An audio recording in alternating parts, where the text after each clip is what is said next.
খাওয়ার দাম ধরেন অনেক প্রচুর দাম, তার লাগে আমরা একটু দামের জন্য রেখেছি গরুটা।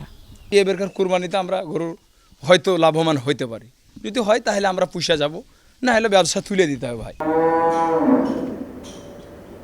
ঈদুল আজহার বাকি আর মাসখানেক। বাসাবাড়ি ও খামারে লালন পালন করা কোরবানির পশুর বাড়তি যত্ন নিচ্ছেন খামারিরা। রাজশাহীতে খামারিরা গরু মোটাতাজাকরণের জন্য খাওয়াচ্ছেন ঘাস, ভুট্টা, খৈল, ভুসিসহ পুষ্টিকর সব খাবার। এছাড়া নাবা ক্যাটল ফার্মে শাহিওয়াল জাতের ১৪০টি গরু প্রস্তুত করা হচ্ছে কোরবানির ঈদে বিক্রির উদ্দেশ্যে। এক একটি গরুর ওজন ২৫০ থেকে ৭০০ কেজি পর্যন্ত।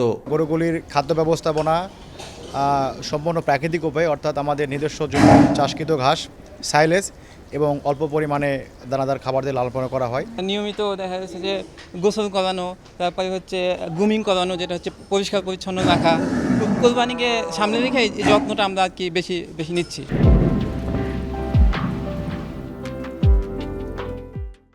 ঈদুল আজহায় দেশি গরুর চাহিদা সবচেয়ে বেশি থাকে।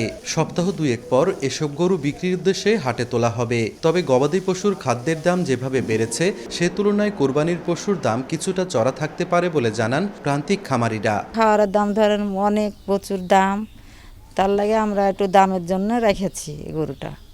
দাম কম হয়তো খাবার দাবারের, তাহলে হয়তো একটু পুষলে মানে ভালো হতো, মানে বেচা কিনা করলে আমাদের লাভ আসতো।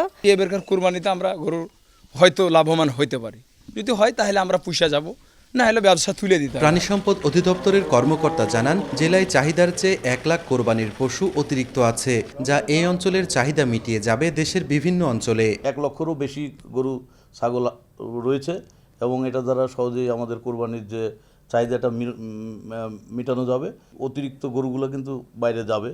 প্রাণী সম্পদ অধিদপ্তরের দেয়া তথ্য অনুযায়ী জেলায় চলতি বছর কোরবানির জন্য প্রস্তুত রয়েছে ৪,৬৬,১৯৬টি পশু। সাইফুর রহমান রকি, সময় সংবাদ, রাজশাহী।